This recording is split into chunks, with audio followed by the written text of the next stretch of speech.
मुग़लों के दौर में हरम हमेशा से ही चर्चा का विषय रहा है।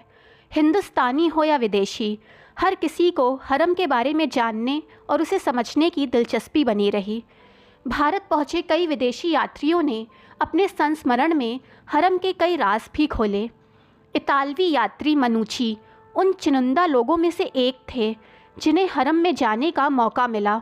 हरम में औरतों की हालत कैसी थी, इस पर उन्होंने खुलकर लिखा है। हरम शब्द अरबी से लिया गया है, जिसका मतलब है पवित्र या वर्जित।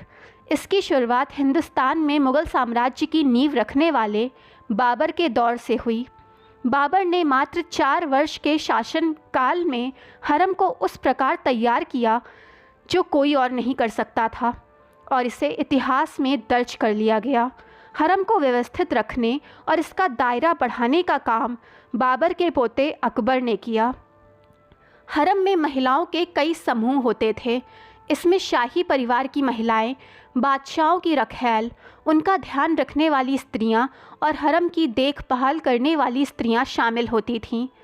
हरम की रौनक बढ़ाने के लिए स्त्रियों को कई तरह से वहां तक पहुंचाया जाता था। जैसे किसी महिला पर मुग़ल बादशाह का दिल आ गया तो उसे हरम का हिस्सा बना दिया जाता था। कुछ महिलाओं को दूसरे देशों से बंदी बनाकर लाया जाता था, तो कुछ को बाज़ार से खरीद लिया जाता था। हरम में कुछ स्त्रियां ऐसी भी थीं जो बादशाहों को दूसरे राजाओं से तोहफे के तौर पर मिलती थीं। हालांकि बादशाह के बिस्तर तक कौन सी कनीज़ पहुंचेगी, ये कई बातों पर निर्भर करता था।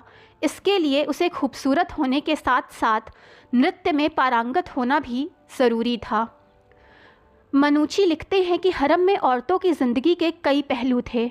शाही परिवार की स्त्रियों के लिए हर दिन नए वस्त्र आते थे। एक बार जो वो कपड़े पहन लेती थीं, उसे दोबारा नहीं पहनती थीं। उसे हरम की दासियों में बांट दिया जाता था।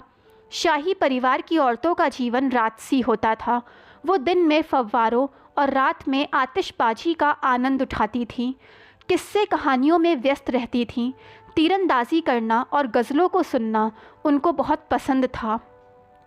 एक बार जो स्त्री हरम में पहुंच गई, उसे बाहर की दुनिया से कोई ताल्लुक़ नहीं रखना होता था।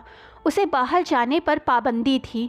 इसके साथ ही उनसे बाहर के शख्स से संबंध ना रखने की बात भी कही जाती थी। इस नियम का पालन सख्ती से करना होता था। हरम में बादशाह के पास कुछ ऐसी चुनिंदा कनीज़ें होती थीं जो सिर्फ उनके साथ ही समय बिताती थीं। एक बार बादशाह की चहेती बनने के बाद उनके अधिकारों में इजाफा हो जाता था। उनकी सेवा करने के लिए दासियों की ड्यूटी लगाई जाती थी और साम्राज्य में उनका रुतबा बढ़ जाता था। दोस्तों, वीडियो पसंद आए तो चैनल को लाइक, सब्सक्राइब एंड शेयर करें ताकि चैनल की नोटिफिकेशंस आपको मिलती रहें।